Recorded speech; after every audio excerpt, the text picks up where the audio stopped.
Hello friends, today we are going to discuss the chapter number 4, jigs and fixtures. So friends, let's begin the MCQs.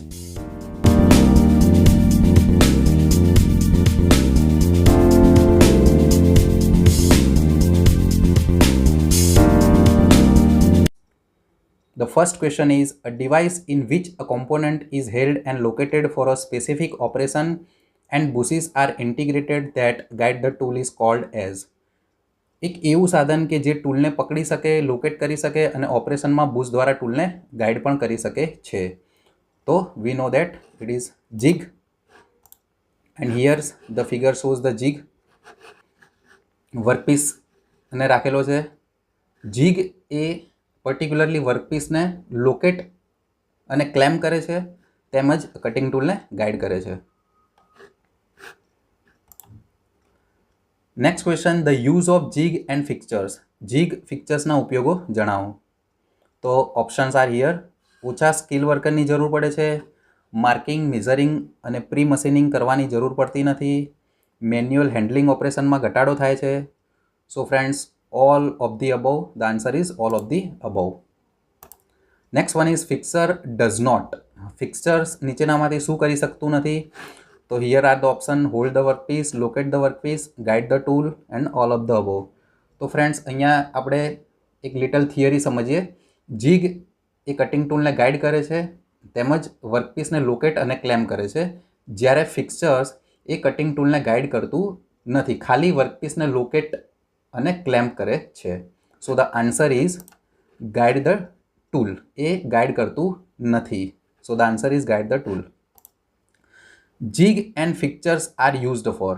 Jig અને ફિક્ચર્સના application, એના ઉપયોગો કયા છે ઇન્ડસ્ટ્રીઝમાં? સો both A and બી માસ પ્રોડક્શનમાં વપરાય છે તેમજ આઇડેન્ટિકલ પાર્ટ્સ પ્રોડક્શનમાં, સિમિલર પાર્ટ્સના પ્રોડક્શન માટે જીગ અને ફિક્ચર્સનો આપણે ઉપયોગ કરીએ છીએ. Next one is jig are not used in. Jig નીચેનામાંથી શેમાં ઉપયોગમાં લેવાતું નથી?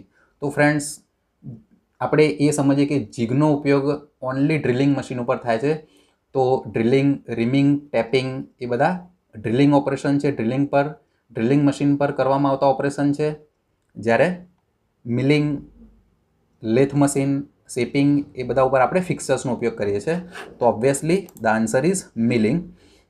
બિકોઝ ઓફ ડ્રિલિંગ એ હોલ પાડવાની પ્રોસેસ છે, રીમિંગ એ જે એક્ઝિસ્ટિંગ હોલને ફિનિશિંગ પ્રોસેસ છે, અને ટેપિંગ એ ઇન્ટરનલ હોલમાં થ્રેડ કટ કરવાની પ્રોસેસ છે. તો આ બધા જ જે એ બી સી છે એ ડ્રિલિંગ મશીનના ઓપરેશન્સ છે, જ્યારે milling it's a correct answer. Jig એમાં યુઝ થતો નથી. The following are the function of the jig. જીગના કાર્યો કયા છે? તો હોલ્ડ કરે છે, યસ ઓબ્વિયસલી. ગાઈડ કરે છે ટૂલને, લોકેટ કરે છે, so all of the above. The answer is all of the above. Next one is fixture are used in. Fixture શેમાં ઉપયોગમાં લેવામાં આવે છે? તો આપણે અગાઉ વાત કરીએ પ્રમાણે milling machine, lathe machine, shaping machine, planer machine, slotter machine ઉપર આપણે ફિક્સર્સનો યુઝ કરીશું. So the answer is all of the above. Next one is the following material is commonly used for making locating and clamping devices. Locating અને clamping devices બનાવવા માટે કયું material વપરાય છે? So here is the answer: high carbon steel. And the high carbon steel has composition of 0.6 to 1.25 weight percentage of carbon content, and manganese 0.3 to 0.9 weight percentage, and it has the highest hardness and toughness, the carbon steels, and the lowest ductility. Next one is the following type of jig is used for machining in more than one plane. એક કરતા વધારે surface ઉપર કામ કરવા માટે કયું jig વપરાય છે? So the answer is box type jig. And figure shows the box type jig. Here is the workpiece. અને તમે ફ્રેન્ડ્સ જોઈ શકો છો કે ઉપરથી પણ ડ્રિલિંગ કરે છે ઉપરની સરફેસ ઉપર, તેમજ અહીંયા પણ જીગ બુશ લગાડેલા છે સાઈડ સરફેસ ઉપર. તો સાઈડ સરફેસ ઉપર બી આપણે આનું મશીનિંગ કરી શકીએ છીએ. તો બોક્સ ટાઈપ જીગ એ એક કરતાં વધારે સરફેસ ઉપર ઉપયોગી છે. The following holds the workpiece securely in a jig or fixture against the cutting forces. Jig અને ફિક્ચર વર્કપીસને પકડવા માટે કયું સાધન વપરાય છે? તો આન્સર ઇઝ ક્લેમ્પિંગ ડિવાઇસ. એ વર્કપીસ એ જીગમાં પ્રોપરલી લોકેટ થાય છે એટલે લોકેટ થવું એનો મિનિંગ એવો નથી ફ્રેન્ડ્સ કે એ વર્કપીસ કટિંગ ફોર્સની સામે પકડાઈ ગયો છે, પણ એને કટિંગ ટૂલના કટિંગ ફોર્સની સામે પકડવા માટે ક્લેમ્પિંગ ડિવાઇસનો યુઝ થાય છે, જેમ કે નટ એન્ડ બોલ્ટ. તો here is the hook and bolt mechanism બતાવી છે clamping device. Next one is the following type of jig is used to drill a series of equidistant hole along a circle. સરખા અંતરે વર્તુળાકાર ભાગમાં hall કરવા માટે કયું જીગ વપરાય છે? So the answer is indexing jig and figure shows the indexing jig. તમારે વર્કપીસ ઉપર એક સરખી પીચ ઉપર હોલ પાડવા માટે ઇન્ડેક્સિંગ જીગનો યુઝ થાય છે. એ ફિગરમાં બતાવેલ છે indexing jig. Next one is this type of jig is employed on multi-spindle machines.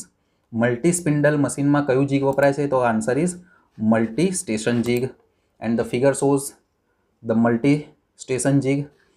અહીંયા આગળ ડ્રિલિંગ ઓપરેશન થઈ રહ્યું છે, અહીંયા આગળ રીમિંગ ઓપરેશન થઈ રહ્યું છે સાયમલ્ટેનિયસલી, અહીંયા લોડ એન્ડ અનલોડ પ્રોસેસ ચાલુ છે. So it's a multi-station jig. Next one is the jig and fixtures can be constructed through. Jig અને ફિક્ચર શેની મદદથી બનાવી શકાય છે? So friends answer is all of the above. એના ઉપર કાસ્ટિંગની મદદથી બનાવે છે. Fabrication also. Fabrication that's means welding, soldering, brazing process involved. So all of the above is the answer. A device in which does not guide the cutting tool, just holding, locating and supporting the workpiece is called. એવું કયું tool છે કે જે જોબને locate અને hold કરે છે પણ cutting ટૂલને ગાઈડ કરતું નથી? આપણે આગળ પણ ડિસ્કસ થઈએ પ્રમાણે જીગ એ ત્રણ વસ્તુ કરે છે, જ્યારે ફિક્ચર એ કટિંગ ટૂલને ગાઈડ કરતું નથી. So the here answer is fixture. Next one is jigs and fixtures are. Jig અને ફિક્ચર શું છે? So it's a precision tools. Next one is fixtures are used in connection with. Fixtures કોની જોડે use કરવામાં આવે છે? તો milling operation. Here આપણને ખબર છે કે જીગ એ ડ્રિલિંગ ઓપરેશન્સ પર યુઝ થાય છે અને આ બધા જ ડ્રિલિંગ મશીનના ઓપરેશન બતાવેલા છે. Drilling operation, reaming operation, tapping, એ બધા જ ડ્રિલિંગ મશીન પર કરવામાં આવતા ઓપરેશન્સ છે. જ્યારે મિલિંગ ઓપરેશન મતલબ મિલિંગ મશીન ઉપર તેમજ સ્લોટર, પ્લેનર, લેથ મશીન ઉપર ફિક્ચર્સનો આપણે ઉપયોગ કરીશું. In which jig machining of all surface of the job become possible without changing the job position. કઈ જીગ જોબને ચારે બાજુથી પકડી રાખે છે અને જોબની પોઝિશન બદલ્યા વિના તે દરેક સરફેસનું મશીનિંગ કરી શકે છે? તો આ ક્વેશ્ચન આગળ પૂછાઈ ગયો છે. So the answer is box jig. એ દરેક સરફેસનું મશીનિંગ કરી શકવા સક્ષમ છે બોક્સ જીગ. તમે ઉપરથી બી એનું હોલ ડ્રિલ કરી શકો છો અને સાયમલ્ટેનિયસલી સાઇડ ફેસનું પણ તમે હોલ ડ્રિલ કરી શકો છો બોક્સ જીગમાં. Which type of jig is used for thin and soft job. પાતળા અને નરમ જોબ માટે કયું જીગ વપરાય છે? So here's the sandwich jig and figure shows the sandwich jig.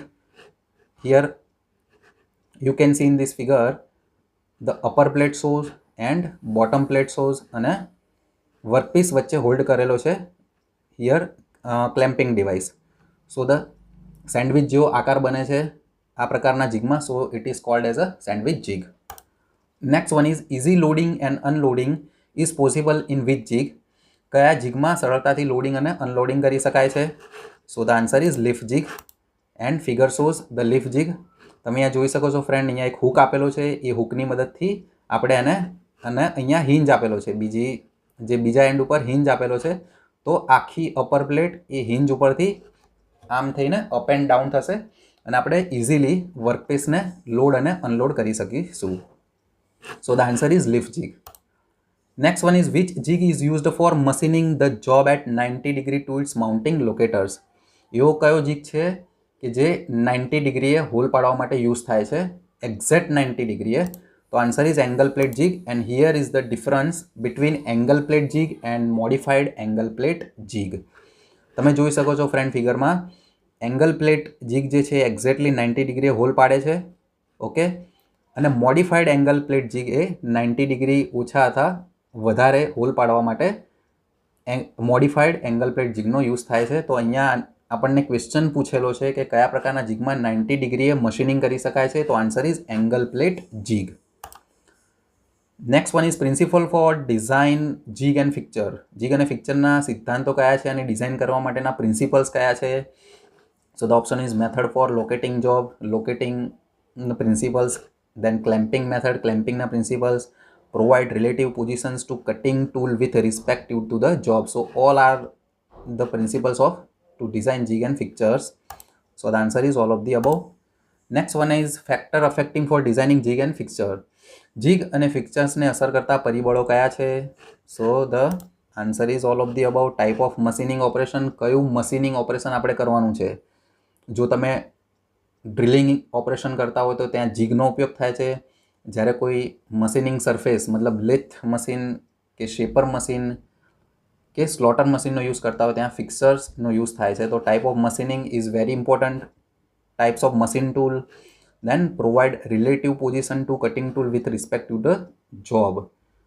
જોબને according cutting ટૂલની પોઝિશન કઈ કઈ છે એના ડિઝાઇન ફેક્ટર એના અકોર્ડિંગ આપણે ફિક્સ કરીએ છીએ કે કયું જીગ અને ફિક્ચર્સ વાપરવું.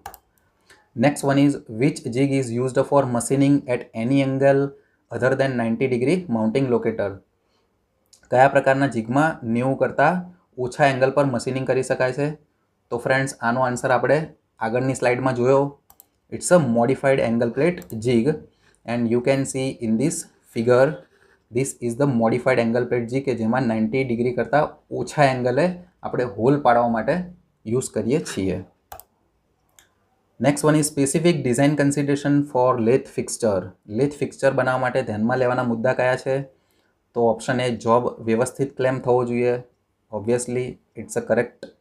ફિક્સચર રિઝિડ હોવું જોઈએ તો એ પણ સાચું છે. એક્યુરેસી હોવી જોઈએ તો એ પણ સાચું છે. So the all of the above. Next one is specific design consideration for grinding fixture. Grinding fixture design કરવા માટેના કયા કન્સિડરેશન ધ્યાનમાં લેવામાં આવે છે? તો વજનમાં હલકું હોવું જોઈએ, બેલેન્સ હોવું જોઈએ, ગાર્ડને અનુરૂપ હોવું જોઈએ, તેમજ all of the above. Yes, obviously all of the above. So friends, thanks for watching this video. If you like my video, then please share and subscribe. If you having any doubts, so please write in the comment box. Thanks for watching this video.